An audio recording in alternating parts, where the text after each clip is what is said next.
Assalamualaikum warahmatullahi wabarakatuh. Salam, Om Swastiastu, Namo Buddhaya, dan salam kebajikan. Yang terhormat dosen pengampu mata kuliah Hukum Perbankan dan Jaminan, Ibu Diana Napitupulu.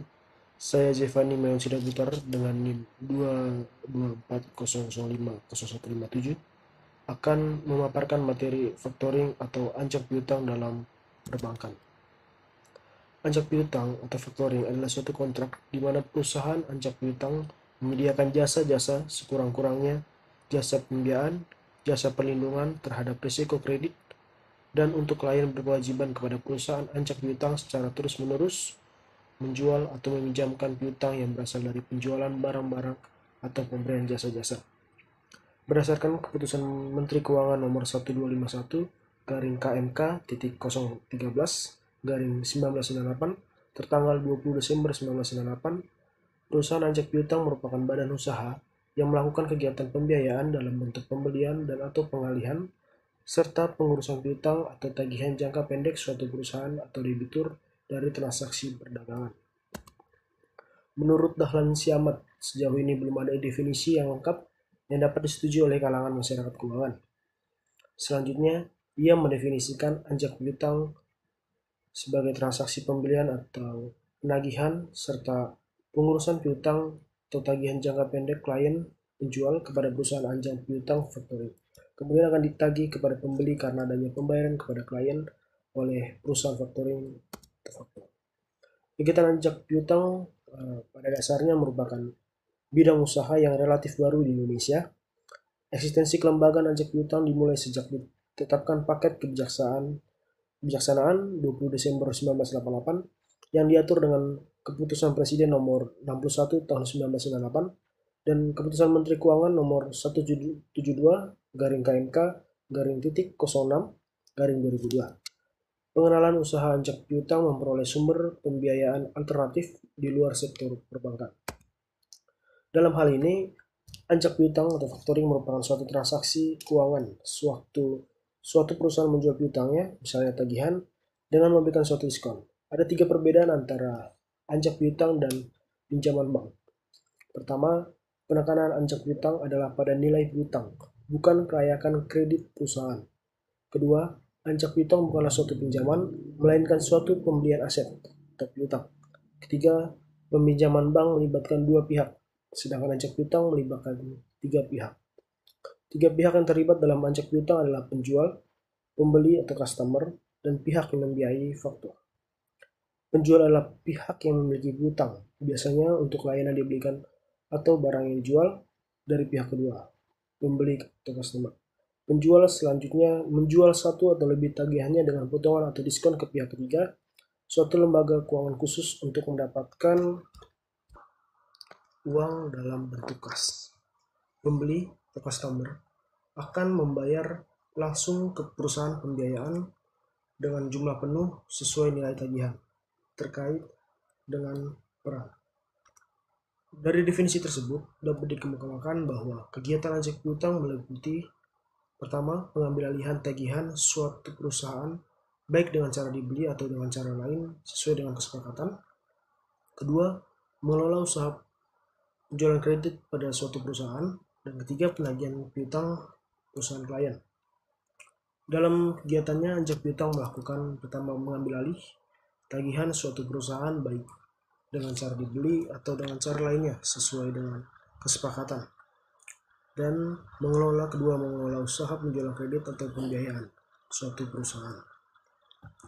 Adapun sumber keuntungan perusahaan ancak piutang adalah biaya yang dikenakan kepada kliennya yang terdiri atas jasa penagihan, service charge, yang besarnya tergantung pada kesepakatan, dan biaya administrasi, discount charge, yang besarnya juga tergantung pada kesepakatan. Ancak piutang memberikan sumbangsi yang cukup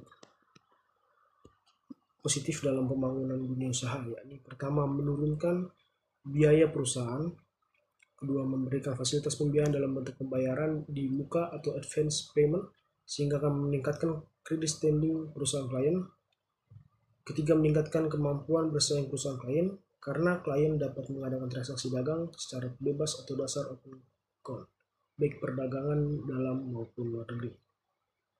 Keempat, meningkatkan kemampuan klien memperoleh laba melalui peningkatan perputaran modal kerja.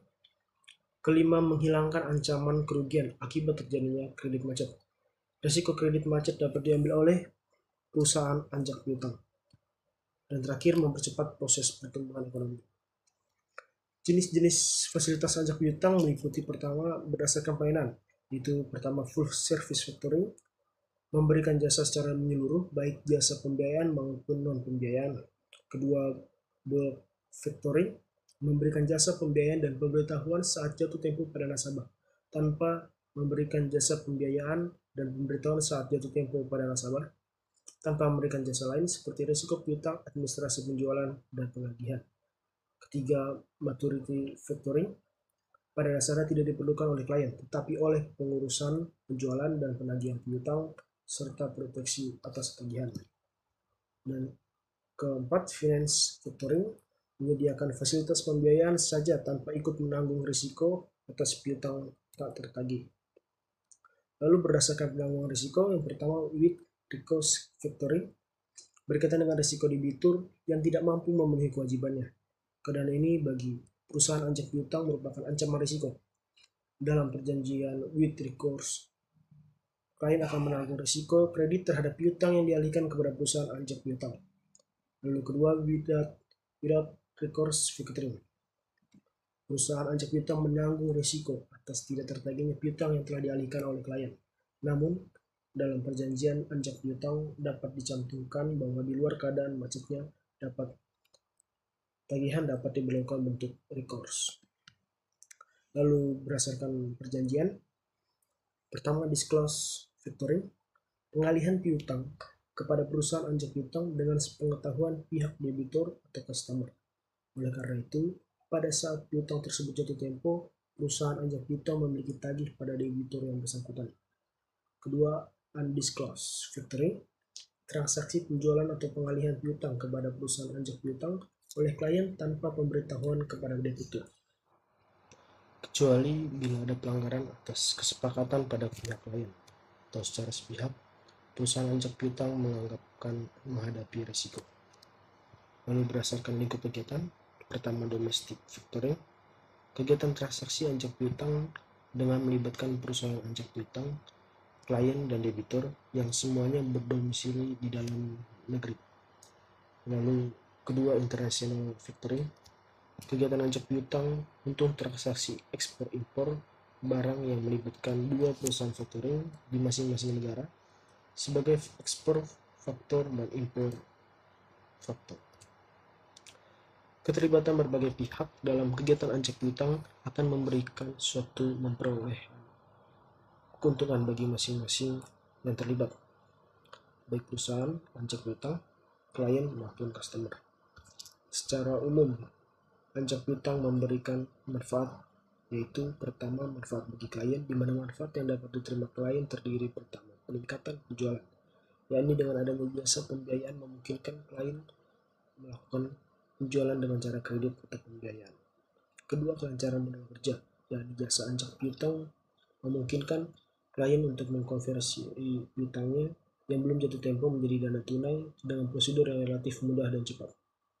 Ketiga, pengurangan risiko tidak tertagihnya piutang, yakni pembayaran dengan cara without recourse memungkinkan adanya pengalihan sebagai risiko tidak tertagihnya piutang kepada lembaga factoring.